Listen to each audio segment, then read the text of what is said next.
코스피 지수가 외국인의 강한 매수세에 힘입어 3,140선의 장을 마감했습니다. 테슬라에 이어 세계 금융기관들까지 비트코인에 관심을 보이며 5만 달러 돌파를 눈앞에 두고 있습니다. 코로나19 여파에 지난해 온라인 식품 시장이 역대 최대 호황을 누린 것으로 나타납니다. 부동산원의 통계가 정권 입맛에 맞춘 것이란 비난이 일자 정부가 전국 주택가격 동향조사 개선 작업에 나섰습니다. 센 경제라이브 시작합니다.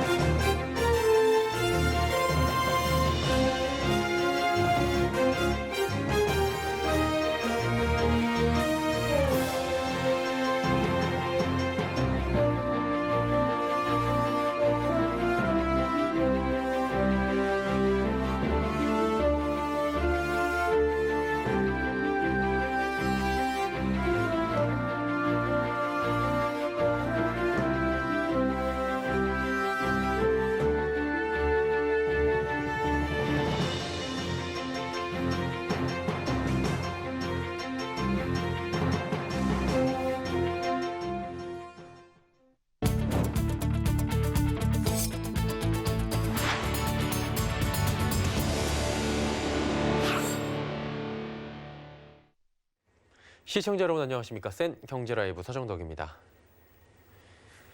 코스피 지수가 외국인의 강한 매수세에 힘입어 3,140선의 장을 마쳤습니다. 오늘 코스피 지수는 전거래일 대비 1.5% 상승한 3,147포인트의 거래를 마쳤습니다. 장 초반 매수세를 보이던 기관이 오후 들어 매도 전환하는 등 개인과 기관의 차익 실현 물량이 쏟아져 나왔지만 외국인이 매수 강도를 높이며 지수 상승폭을 키웠습니다. 2월 반도체 수출 호조 소식에 조 바이든 미국 행정부가 차량용 반도체 수급 개선을 위한 행정명령에 나선다는 소식이 더해지며 삼성전자와 SK하이닉스 등 반도체 관련주가 일제히 상승 마감했습니다. 이날 코스닥 역시 기관과 외국인의 쌍끌이 매수에 힘입어 전거래일 대비 1.83% 오른 981.97포인트의 장을 마쳤습니다. 테슬라 투자에 이어 세계 금융기관들과 글로벌 기업까지 비트코인에 관심을 보이고 있습니다. 주류 투자처로 급부상한다는 소식에 비트코인 가격은 5만 달러 돌파를 앞두는 등 사상 최고가를 다시 쓰고 있습니다. 양한나 기자입니다. 가상화폐 비트코인에 대한 주요 금융사와 기업들의 관심이 확대되고 있습니다. 세계 최대 자산운용사 미국의 블랙록은 비트코인 선물에 투자하는 건 물론 비트코인을 투자 적격 자산에 추가하기로 했습니다. 이 회사의 최고 투자 책임자인 릭 라이더는 비트코인에 대한 분명한 수요가 있다며 비트코인의 수요는 단기에 그치지 않을 것이라고 전했습니다. 월가의 금융사들도 잇따라 관심을 보이고 있습니다. 모건 스탠리의 자회사 카운터포인트 글로벌은 비트코인의 투자 여부를 검토 중인 것으로 알려졌습니다. 뉴욕 멜론은행은 비트코인과 같은 디지털 자산의 플랫폼 개발을 위한 부서를 신설했습니다. 캐나다 증권당국은 세계 최초로 비트코인 가격과 연동된 ETF인 퍼브스 비트코인 ETF를 승인했습니다.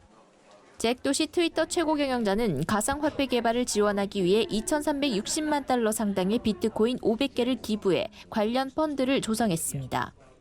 프란시스 수아레즈 플로리다주 마이애미 시장은 직원들의 급여를 비트코인으로 지급하는 것은 물론 비트코인으로 세금을 납부하는 것도 인정할 것이라고 밝혔습니다. 카드 결제 업체인 마스터카드도 결제 시스템에 암호화폐를 일부 포함할 계획입니다. 이처럼 비트코인이 주류 투자처가 되고 있다는 기대감에 힘입어 가격은 5만 달러를 코앞에 두며 다시 사상 최고가를 새로 쓰고 있습니다. 서울경제TV 양한나입니다. 이달 들어 10일까지의 수출 금액이 지난해 같은 기간과 비교해 70%가량 급증했습니다. 관세청은 이달 1일부터 10일까지 수출액이 180억 달러로 지난해 동기 대비 69.1% 증가했다고 밝혔습니다. 이 기간 조업일수는 작년보다 1.5일이 많았고 조업일수를 반영한 일평균 수출액은 39.3% 늘었습니다.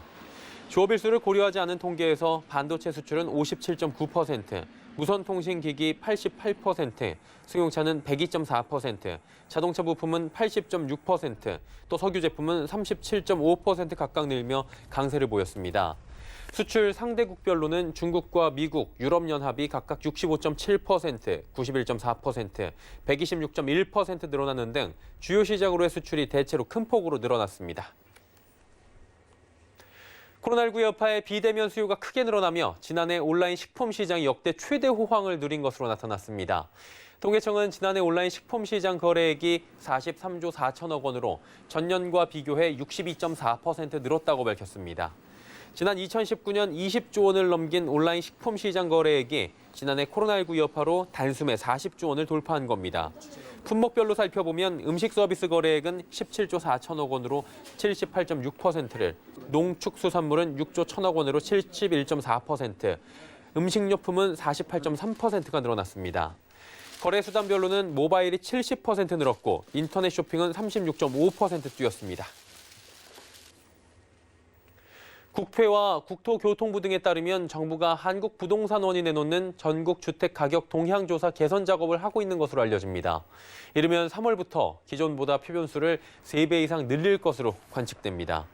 이에 따라 더 정확한 아파트 시세가 가능해질 것으로 관측됩니다. 올해 부동산원 주간 조사의 경우 현재 9,400가구에서 32,000가구로, 또 월간 조사의 경우 17,190가구에서 35,000가구로 표본수를 각각 늘릴 계획입니다. 한편 부동산원 통계는 민간 주택가격 통계와 차이가 있어 일부에선 정권 입맛에 맞춘 통계란 비난이 이뤄왔습니다. 직방조사에 따르면 서울 용산구 한남동 한남더힐 아파트가 작년 77억 5천만 원에 거래돼 전국에서 가장 비싼 아파트에 이름을 올렸습니다. 이는 7년 연속 전국 최고 매매가 기록입니다. 작년 매매가 상위 100위에는 강남구 아파트가 53개로 가장 많은 것으로 집계됐고 용산구 26개, 서초구 25개 등으로 그 뒤를 이었습니다. 한편 강남구 압구정동 현대 7차 아파트는 2019년 52억 원에서 지난해 67억 원으로 1년 새 15억 원이나 올랐습니다. 이어 서초구 잠원동 신반포 7차가 같은 기간 14억 7천만 원이 올랐고 강남구 도곡동 타워팰리스 1차도 13억 5천만 원 오르며 가격 상승폭이 큰 것으로 나타납니다. 현대자동차의 첫 번째 전용 전기차 아이오닉5가 오는 23일 세계 최초로 공개됩니다. 이 차는 테슬라 모델 Y의 대항마로 여겨지는데요. 현대차가 오늘 이 내부 모습을 미리 공개하며 글로벌 전기차 고객들의 눈길을 사로잡았다고 합니다. 정세미 기자입니다. 현대차의 첫 전용 전기차 아이오닉5의 내부 이미지입니다. 현대차 그룹 전기차 전용 플랫폼 EGMP가 적용된 첫 번째 차량으로 거주 공간을 주제로 설계됐습니다. 우선 앞뒤로 움직이는 콘솔인 유니버셜 아일랜드가 눈에 띕니다. 내연기관차에서는 구조적 한계로 불가능하지만 전기차 전용 플랫폼 특성에 따라 평평해진 바닥을 활용한 겁니다. 또한 대시보드 콕핏을 얇게 디자인해 운전 시야를 넓혔고 전자식 변속 레버는 스티어링 휠 주변으로 배치됐습니다. 친환경성 소재와 공법의 사용도 강조됐습니다. 재활용 투명 페트병과 식물성 오일, 바이오 소재 등으로 모빌리티의 지속 가능성을 추구했습니다. 아이오닉5의 확정 가격은 공개되지 않았지만 5천만 원대로 책정돼 정부의 전기차 보조금을 받을 전망입니다. 다만 최근 테슬라의 가격 인하 정책으로 현대차에서도 예상보다 낮은 가격을 제시할 가능성도 있습니다. 아이오닉5는 오는 23일 오후 온라인 세계 최초 공개 행사를 통해 처음으로 모습을 드러낼 예정입니다. 서울경제TV 정샘입니다.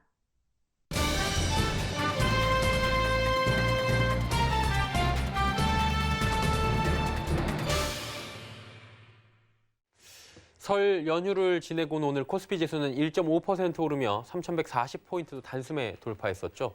코스피가 지난 한 달간의 조정을 딛고 재차 반등에 나서며 지난 1월 초 최고가를 기록했던 3,260선도 돌파할 수 있을지 주목받고 있습니다. 자, 이번 주 국내 증시 전망 증권부의 배요한 기자와 이야기 나눠보도록 하겠습니다. 나와 있습니까? 네, 안녕하세요. 예, 오늘 국내 증시 강세를 보였는데 이유 하나씩 좀 짚어주시겠습니까?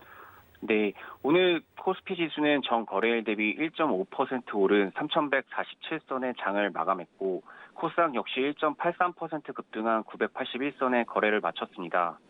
이는 설 연휴 동안 국내 주식시장이 휴장한 가운데 미 증시가 강세를 보이는 등 글로벌 위험자산 선호 심리가 강화됐기 때문으로 풀이됩니다. 이날 외국인 투자자는 코스피와 코스닥 지수에서 각각 7,260억 원과 990억 원을 순매수하며 지수 상승을 이끌었습니다. 지난주 목요일, 금요일 우리 시장은 휴장을 했는데 이 사이에 글로벌 증시는 많이 올랐더라고요. 특히나 바이든 정부가 추진하는 경기 부양책 기대감 고조되면서 S&P는 최고치 경신했다고 하는데 자세한 소식 좀 전해주시겠습니까? 네, 지난 금요일 미국의 3대 주요 지수는 바이든 정부의 1조 9천억 달러 경기 부양책 실시 기대감에 일제히 사상 최고가의 장을 마감했습니다. 특히 부양책은 의회를 중심으로 구체적인 통과 절차에 착수한 것으로 알려져 기대감이 더욱 커지는 분위기입니다. 미 하원의원에 소속된 조세무역위원회는 현금 지급 방안이 포함된 주요 부양책을 가결했으며 펠로시 하원의장은 이번 달 안에 하원에서 부양안이 통과될 것이라고 밝혔습니다. 또한 미국에서 신종 코로나 바이러스 감염증의 확산세가 둔화된 것으로 조사되면서 경기 회복 속도가 빨라질 것이라는 기대감도 증시에는 상승 동력으로 작용했습니다. 예, 미국 시장 같은 경우에는 지금 연일 잘 달리고 있는데 이제 국내 시장 얘기 조금 더 자세히 나눠볼게요. 오늘 급등했고요. 그러다 보니까 이번 주에 계속 흐름 이어질지 궁금한데 어떻게 봅니까? 네, 증권가에서는 국내 증시 전망에 대해 대부분 긍정적으로 내다봤습니다. 특히 이날 한국투자증권은 보고서를 통해 코스피의 상단을 기존 3,100포인트에서 3,350포인트로 상향 조정했습니다. 국내 증시의 상승 여력을 높게 평가한 셈입니다. 일단 2월 연휴 이전까지 국내 증시가 등락을 반복하면서 특별한 방향성을 보이지 않았었는데 해당 과정을 통해서 어느 정도 차익 실현 매물을 수화한 것 같고요. 미국 정책 모멘텀은 재차 강화되고 있기 때문에 오히려 경기에 대한 전망은 좀 더 밝아진 상태로 볼 수 있을 것 같거든요. 그간 좀 정체를 보였던 외국인 매수세가 다시 유입될 가능성이 높아졌다라고 볼 수 있을 것 같습니다. 원화 환율이 또 강세를 보이고 있다는 점도 국내로의 자금 유입을 조금 재촉하는 요인이 될 것 같고요. 예, 낙관론이 다시 이제 고개를 들고 있는 상황인 것 같습니다. 그러다 보니까 투자자들이 주목해 볼 만한 이벤트가 있을 텐데 어떤 것들이 있나요? 네, 우선 16일 유럽의 GDP와 미국의 제조업 지표가 발표됩니다. 그 다음 날에는 미국의 소매 판매와 산업 생산 지표가 발표될 예정인데 예상치를 상회할 경우 글로벌 경제 회복 속도가 빨라질 것이란 기대감이 위험자산 선호를 자극할 전망입니다. 18일에는 미 연준의 1월 FOMC 회의록이 발표될 예정입니다. 증권가에서는 테이퍼링 시행 시점이 올해가 아니라는 점을 재확인할 것이라고 분석했습니다. 예, 그렇다면은 눈여겨볼 만한 업종들을 증권가에서 꼽았을 텐데 어떤 업종을 꼽던가요? 김영환 NH투자증권 연구원은 설 연휴 이후 국내 주식시장은 미국향 수출 호조에 따라 반도체, 자동차, IT 업종에 관심을 가질 필요가 있다며 사회적 거리두기 단계 완화와 백신 접종 개시 기대감에 따라 유통과 의류 업종에도 주목해 봐야 한다고 언급했습니다. 대체적으로 증권가에서는 반도체와 IT 등 경기 민감주가 오를 가능성이 높다고 조언했습니다. 최근 미국 행정명령 이슈로 인해서 강세를 보이고 있는데요. 또 하나는 2차 전지 쪽이죠.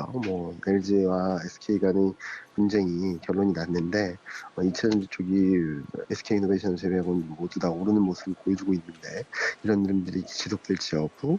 그리고 마지막으로는 인터넷 기업들 쿠팡 상장 이슈로 인해서 좀 주목을 받고 있는 상황이라서 그런 종목들이 좀 계속적으로 상승을 이어갈 수 있을지를 좀 지켜봐야 된다고 생각합니다. 정부 정책 기대감 이런 것들이 여전히 계속 지속되고 있고 이 때문에 경제활동 재개도 강화되고 있기 때문에 글로벌 리플레이션 기류가 재차 강화될 거로 보고 있습니다. 경기 민감주들이 조금 선전을 보이지 않을까 생각하고 있는데 국내 경우는 IT 하드웨어를 포함해서 철강이나 비철금속 혹은 화학 혹은 에너지 같은 업종들이 상대적 선전을 보일 가능성이 높다라고 보고 있습니다. 네, 기대감 높아지고 있는 국내 증시 전망에 대한 이야기 나눠봤고요. 증권부 배요한 기자와 함께했습니다. 수고하셨습니다. 네, 감사합니다.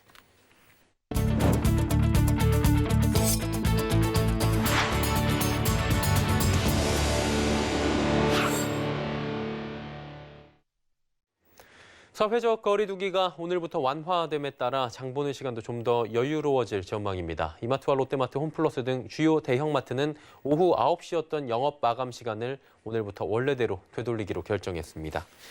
이마트와 롯데마트의 영업시간은 오후 11시까지, 홈플러스는 자정까지입니다. 다만 대형마트에 입점한 식당이나 카페는 정부의 영업시간 제한 적용을 받게 됩니다. 한편 오후 9시 이전에 영업을 종료했던 백화점들은 거리두기 단계 격상으로 앞당겼던 일부 식당가의 폐점 시간을 연장하기로 결정했습니다. 내일부터 버팀목 자금 온라인 신청이 어려운 소상공인들에 한해 방문 신청이 일시적으로 허용됩니다. 중소벤처기업부는 오는 26일까지 소상공인 버팀목 자금의 예약 후 방문 신청을 받는다고 밝혔습니다.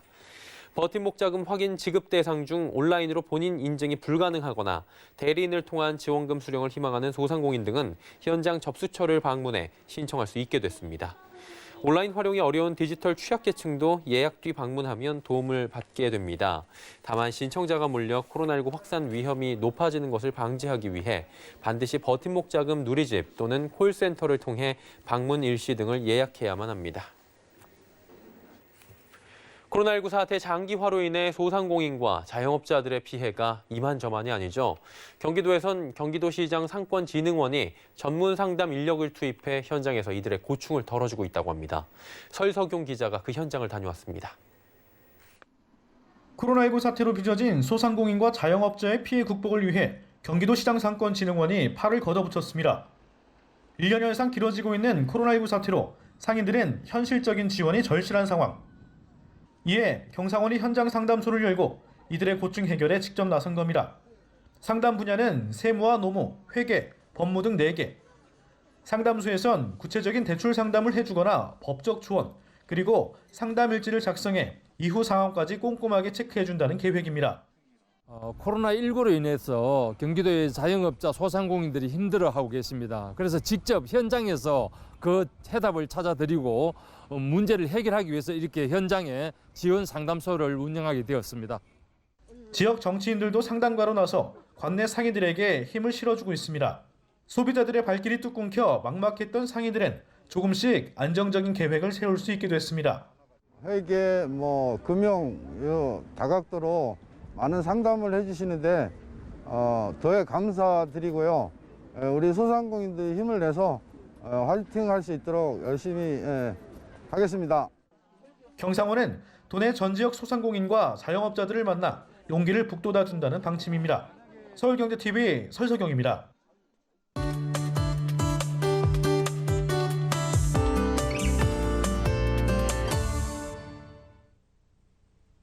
지구상에서 가장 열심히 일하면서 재배식물이나 야생식물의 번식을 위한 중요한 생태계 서비스를 제공하는 생물은 잘 알고 계시겠지만 꿀벌입니다. 하루 동안 암컷벌은 수백 송이의 꽃들을 방문해 도중에 또 꽃가루를 축적하게 되고요. 수분작용을 한다고 하는데 수분작용은 과일, 또 견과류 이런 씨앗의 풍부한 생산을 가능하게 할 뿐만 아니라 더 다양하고 더 좋은 품질을 제공해주는 역할을 하게 된다고 합니다. 그런데 이렇게 중요한 역할을 하는 꿀벌 최근엔 보기 참 어렵습니다. 사라지고 있다고 하는데 왜 그런 것인지 오늘은 K베더 반기성 센터장과 함께 이 이야기 자세히 나눠보도록 하겠습니다. 어서 오세요. 네, 안녕하세요. 예, 꿀벌 보기가 생각보다 생각해보니까 좀 어려워진 것 같은데 꿀벌이 주는 경제적 이익이 실제로 얼마나 됩니까? 국제환경보호단체죠. 그린피스는 꿀벌이 식량 재배에 기여하는 경제적 가치가 세계적으로 373조 원이나 된다고 주장하고 있는데요. 우리나라에서만 꿀벌의 경제적 가치는 6조 원에 달합니다. 유엔 세계 식량농업기구는 100대 농산물 생산량의 꿀벌 기여도는 71%에 달한다고 주장하면서 당장 꿀벌이 없다면 100대 농산물의 생산량이 현재 29% 수준으로 줄어들 수 있다라고 주장을 합니다. 전 세계적으로 꿀벌과 다른 꽃가루 매개자들은 약 190조 원의 농작물을 생산하는데 도움을 준다. 이거는 코넬 대학의 스콧 메가트 교수가 주장하고 얘기고요. 예. 미국 양봉협회는 꿀벌들이 매년 거의 22조 원의 미국의 농작물 생산 가치에 기여하고 있다라고 밝히고 있습니다. 정말 엄청난 경제적 이익을 주고 있는 것이죠. 예, 생각한 것보다 훨씬 더 많은 엄청난 경제적 이득인데 이런 이득을 주는 꿀벌들이 지금 줄어들고 있다라고 하잖아요. 네. 그럼 줄어들게 되면 구체적으로 어떤 문제가 발생합니까? 꿀벌이 사라진다면 한 해 한 142만 명의 사람들이 죽을 것이라고 예측한 사람이 있습니다. 예. 2015년에 하버드 공중보건대 사뮤엘 S. 마이어 교수 연구팀이 연구한 내용인데요. 예. 연구 내용을 보면 꿀벌이 100% 사라지면 전 세계 과일 생산량의 22.9%, 채소 생산량의 16.3%, 견과류 생산량의 22.9%가 감소를 합니다.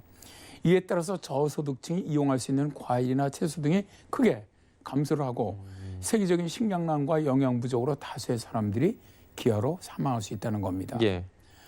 뉴욕의 코넬대 연구진은 아몬드는 100%, 딸기와 양파와 호박, 당근, 사과 등은 90% 정도 꿀벌의 수분에 영향을 받는다고 밝히면서 꿀벌에 의존하는 식품들이 사라지면 식품의 가격 상승과 품질 하락이 따라오고 꿀값도 폭등할 수밖에 없으며 여기에 대해서 생태계 붕괴 가능성도 있다라고 주장을 합니다.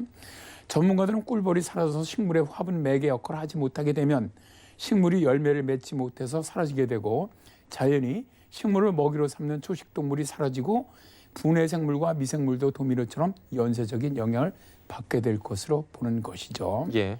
꿀벌이 사라지면 인간도 사는 년 내에 사라질 것이라는 아인슈타인의 예언은 결코 과장이 아닐 것으로 봅니다. 그러니까 한마디로 꿀벌이 사라짐으로 해서 연쇄적인 작용이 인간에게까지 온다라는 결론에 다다를 수 있는 건데 피해는 인간이 보는 거잖아요. 진짜로 꿀벌은 사라지고 있는 게 맞는 건가요? 현재 그 전 세계 꿀벌 개체 매수가 계속 줄어들고 있는 건 사실입니다. 예. 미국의 경우 2006년부터 벌이 떼죽음을 당하기 시작해서 최근 10년간 개체 수가 40%가량 감소를 했고요.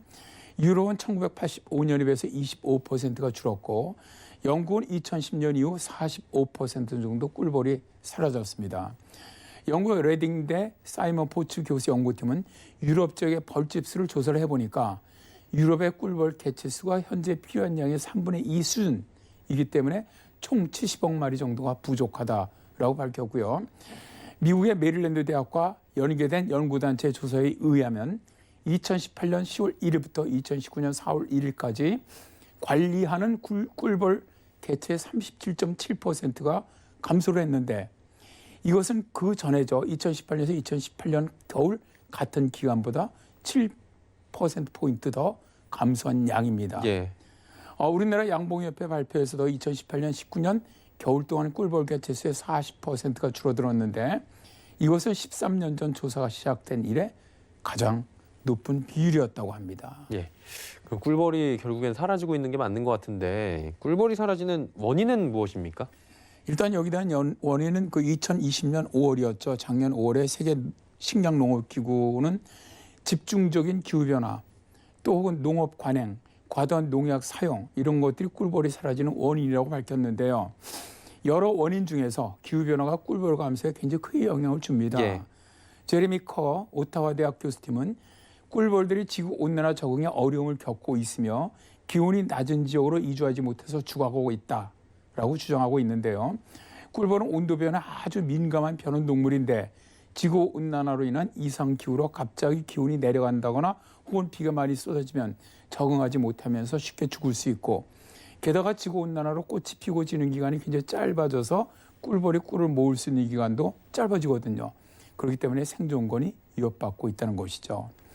우리나라에서도 인천대학교의 벌꿀 감소와 기후변화의 연구가 있었는데 이걸 보면 봄꽃의 개화 시기가 6일에서 8일 정도 앞당겨지고 있고 전국적으로 피는 시기가 짧아지고 꽃이 피어 있는 그 기간이 이제 짧아지면서 꿀벌들의 활동 주기가 짧아지고 또 꿀벌들의 먹이가 줄어들면서 영양은 결핍이 되는데 대기 오염과 농약 오염이 늘어나다 보니까 개체 수가 급격하게 줄어든다는 겁니다. 예, 이제 꿀벌이 급격하게 이렇게 줄어들고 있는 현상들을 반드시 막아야 될 것 같아요. 생태계 중요한 역할을 하는 꿀벌에 대해서 오늘 이야기를 나눠봤고요. K외대 반기성 센터장과 오늘도 함께했습니다. 고맙습니다. 네, 감사합니다.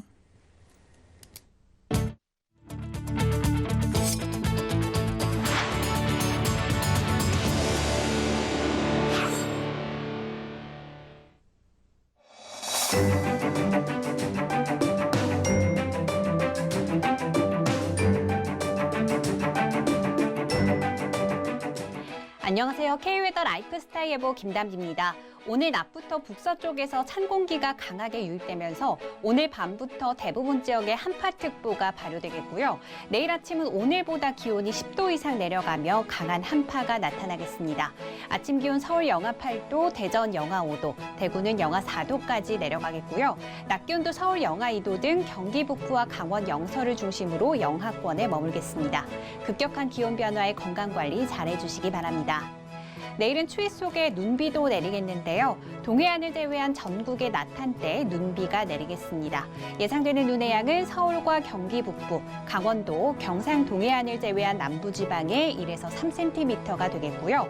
그 밖에 중부지방과 남부 산간에는 2에서 5cm의 눈이 내려 쌓이겠습니다. 내일은 바래만 부근에서 남동 진하는 기압골의 영향을 받아 전국이 점차 흐려져 동해안을 제외한 전국에 눈비가 내리겠고요. 제주도는 저녁 한때 눈 또는 비가 내리겠습니다. 다음은 자세한 지역 변화입니다. 중부지방은 낮 동안 눈이 내리다 그치겠고요. 아침 기온 춘천 영하 8도, 수원 영하 6도까지 내려가며 매우 춥겠습니다. 동해안은 구름 많거나 흐리겠고 속초의 아침 기온 영하 4도, 울진 영하 3도까지 내려가겠습니다. 남부지방 곳곳으로도 낮 한때 눈 또는 비가 내리겠고요. 아침 기온 전주 영하 4도, 부산 영하 2도로 춥겠습니다.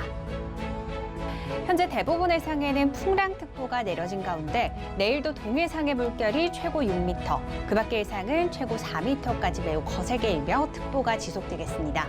항해나 조업하는 선박들은 앞으로 발표되는 기상정보를 계속해서 확인해 주시기 바랍니다. 수요일에는 충남 서해안과 전라도, 제주도에 눈이 내리겠고요. 이번 추위는 목요일까지 이어질 전망입니다. 날씨였습니다. 센 경제 라이브 저희가 준비한 소식은 여기까지입니다. 편안한 저녁 시간 보내시길 바랍니다. 고맙습니다.